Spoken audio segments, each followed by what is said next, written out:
Hi friends नमस्कार मु शुभस्मिता मो यूट्यूब चैनल को आपण मानक स्वागत करुच्ची। मुझे रोषे करी आसिक 9:30 मुझे रोषे करी भात फास्ट बसई देजी। तो काली भात जो बली जाऊँगी ता ऊपर नहीं गोटे नुआ रेसिपी आज शेयर करी।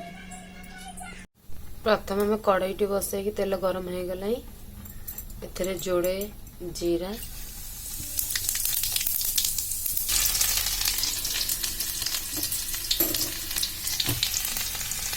अल्प अदा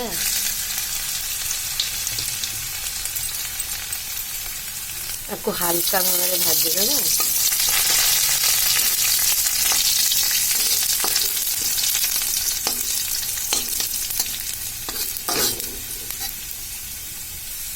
काटिकी रखिथिबा पियाज आपको भी सब हल्का भाव में भाजीदेवा।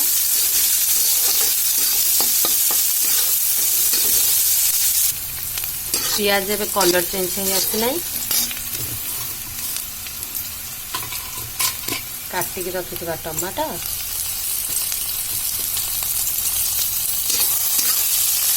टमाटो को भल से अल्प हल्के की भाजीदेवा। टमाटा टिके ना को नपत हो गले टमाटो टिके ना नपत काटिकी रखिथे गाजर आपण मैंने चाहिए आधे भी बंधाकोबी ऐड कर पारे। बंधाकोबी पकईदेली भल भाव भाजीदेवा।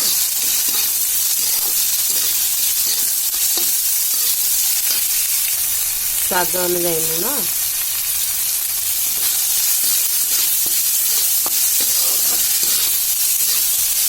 मुझे अल्प बतुरई रखी सोयाबीन बड़ी की पकईदेली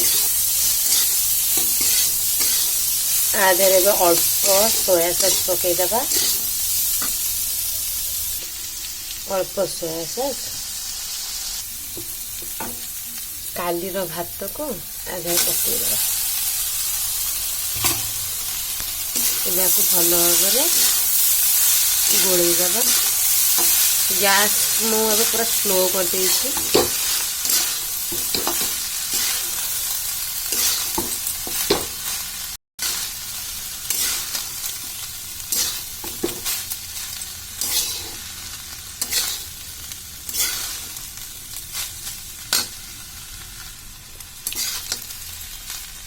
गला मोर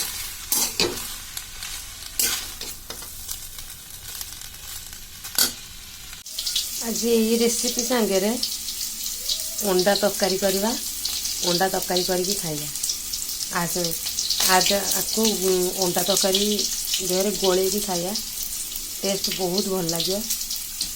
मु भी बहुत थर कर खाई मत भी भल लगी। आपण मैंने करके खातु केमती लगुच मत निहाती कमेंट कर कहिए। अंडा तरकारी करने आलू को आगे भाजी दिए भाजी के अंडा भी भाजी दी तरकारी करेंगे। आलू भी भाजी होगा आलू को काढ़ीदेवा।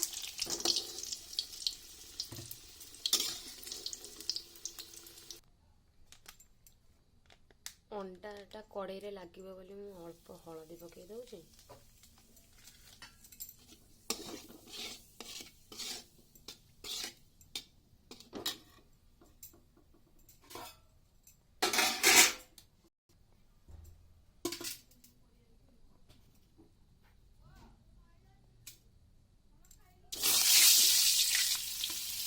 अंडा तो पकईदे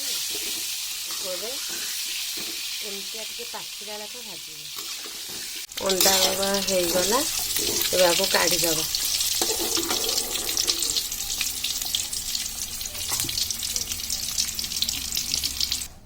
एथर टमाटो पकईदेवा। मुझे अल्प लुण पकई देती टमाटा मेल्ट हवा।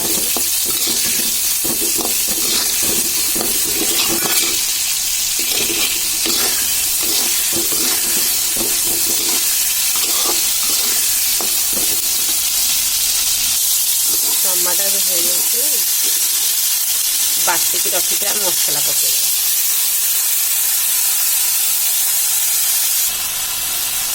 ମସଲା ବୋଲି ପିଆଜ ଅଦା ରସୁଣ ଜିରା ଆକୁ ଭଲ ଭାବରେ ବାଟି ଦେଇକି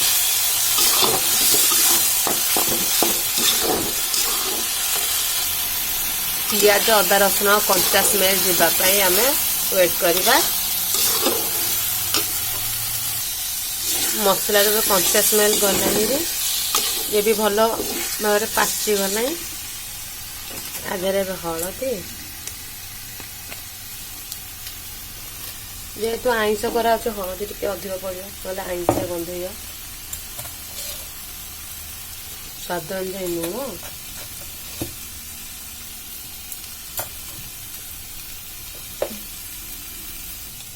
ଲଙ୍କାଗୁଣ୍ଡ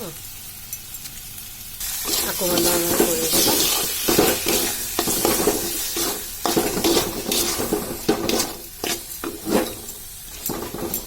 ମସଲାରେ ଅଳ୍ପ ପାଣି ଦେଇଦେବି, ତାକୁ ଭଲ ଭାବରେ କଷି ଦେଇକି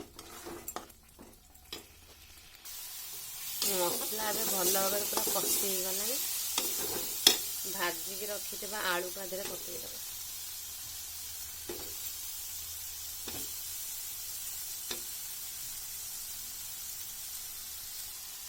ଆଳୁ ଆଉ ମସଲାକୁ ଭଲ ଭାବରେ କଷିଦେବା।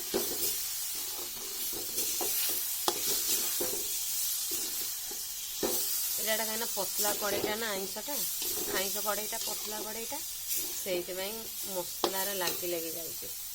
ସେଥିପାଇଁ ଟିକେ ଅଳ୍ପ ପାଣି ଦେଇଦେଉଛି।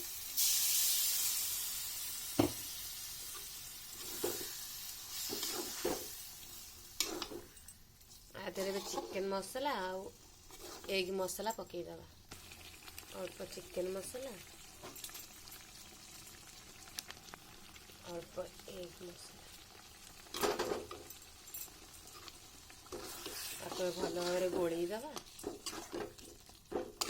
ଆଳୁ ଆଉ ମସଲା କଷିଦେବା। ଭଲ ଆଳୁଟା ଟିକେ ସିଝିଯିବ। ଆଳୁ ସିଝିଗଲା ପରେ ଆ ଦେହରେ ପାଣି ଦେଇଦେବା। ଆଳୁ ଆଉ ମସଲା ବି ଭଲ ଭାବରେ ପୁରା କଷି ହେଇଗଲାଣି। ଆ ଦେହରେ ଏବେ ଆମେ ଅଣ୍ଡା ପକେଇବା। ଅଣ୍ଡାର ମସଲାଟା ଭିତରକୁ ଯିବା ପାଇଁ ଆଜି ମୁଁ ଗୋଟେ ନୂଆ ଟ୍ରିକ୍ ଶିଖଉଛି। ଅଣ୍ଡାକୁ ନୁହଁ, ଫାଷ୍ଟ ଏମିତି ଟିକେ ଟିକେ କାଟିଦେବେ। ବେଶୀ ବଡ଼ ନୁହଁ, ଛୋଟ ଛୋଟ କରି କାଟିଦେବେ। ଅଣ୍ଡାର ମସଲାଟା ଅଣ୍ଡା ଭିତରକୁ ଗଲେ ଭଲ ମାନେ ଟେଷ୍ଟ ଭଲ ଆସେ।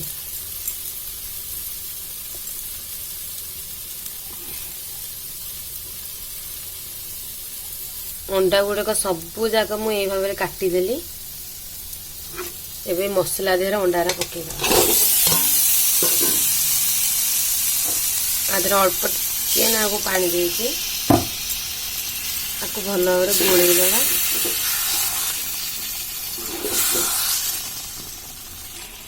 ମସଲାକୁ ଅଣ୍ଡା ଦେହରେ ଭଲ ଭାବରେ ଗୋଳେଇ ଦେଲି। ଆ ଦେହରେ ଏବେ ଆମେ ପାଣି ଦେଇଦେବା।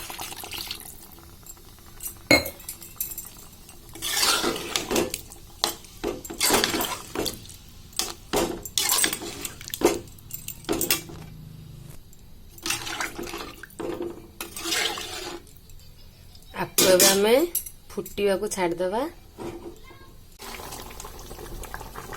ଆଳୁ ଏବେ ଭଲ ଭାବରେ ସିଝିଗଲା। ଦେଖ ଅଣ୍ଡାଟା କେମିତି ପୁରା ଭିତରକୁ ଯାଇଛି ମସଲା। ଅଣ୍ଡା ଭିତରକୁ ମସଲା ଯାଇ ସବୁ।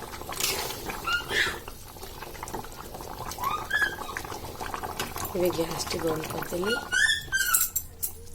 ମୁଁ ଆଗରୁ ହିଁ ମସଲା ପକେଇ ଦେଇଥିଲି, ସେଥିପାଇଁ ଭିଡ଼ିଓ କରିନି। ହେଇଗଲା ଏବେ ଆମର ଅଣ୍ଡା ତରକାରୀ।